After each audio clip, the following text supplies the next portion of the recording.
দেশে প্রথমবারের মতো মোটরসাইকেল ও ব্যাটারি চালিত অটোরিকশাকে অগ্রিম আয়করের আওতায় আনতে যাচ্ছে সরকার। আগামী 2026-27 অর্থবছরের বাজেটে সিসি ভেদে মোটরসাইকেলে বছরে 2000 থেকে 10,000 টাকা কর আরোপের প্রস্তাব থাকছে। এছাড়া এলাকা ভেদে ব্যাটারি চালিত অটোরিকশায় 1000 থেকে 5000 টাকা কর আরোপের প্রস্তাব থাকছে। অর্থ মন্ত্রণালয় সূত্রে এসব তথ্য জানা গেছে। বর্তমানে সিএনজি চালিত অটোরিকশা, প্রাইভেট কার, জিপ, বাস, ট্রাক ও পিকআপের মতো যানবাহনের ক্ষেত্রে অগ্রিম আয়কর নেওয়া হচ্ছে। প্রথমবারের মতো মোটরসাইকেল ও ব্যাটারি চালিত অটোরিকশাকেও এই ব্যবস্থার আওতায় আনার পরিকল্পনা করছে সরকার। সোমবার বাজেট সংশ্লিষ্ট এক সভায় অর্থমন্ত্রী আমির খসরু মাহমুদ চৌধুরী এই প্রস্তাবে সম্মতি দিয়েছেন বলে জানা গেছে। সূত্র জানায় 110 সিসি পর্যন্ত মোটরসাইকেলের ক্ষেত্রে আয়কর দিতে হবে না। তবে 111-125 সিসি পর্যন্ত মোটরসাইকেলের ক্ষেত্রে বছরে 2000 টাকা আয়কর দিতে হবে। এছাড়া 126-165 সিসির ক্ষেত্রে 5000 টাকা এবং 165 সিসির বেশি মোটরসাইকেলের ক্ষেত্রে বছরে দিতে হবে 10,000 টাকা অগ্রিম আয়কর।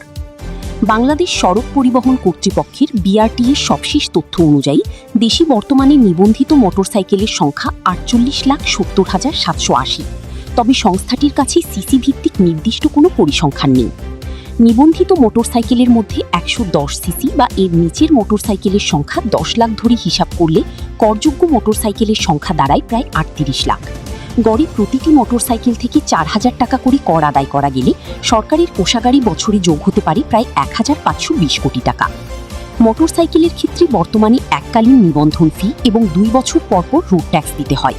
50 থেকে 125 সিসি মোটরসাইকেলের নিবন্ধন ফি 9291 টাকা। এরপর প্রতি 2 বছর পরপর 1150 টাকা রোড ট্যাক্স দিতে হয়।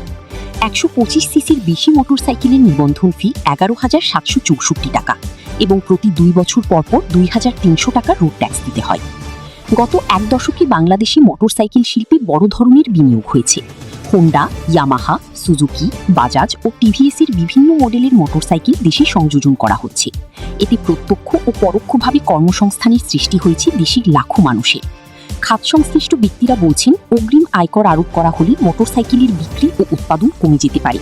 এতে নতুন বিনিয়োগও বাধাগ্রস্ত হওয়ার সম্ভাবনা রয়েছে।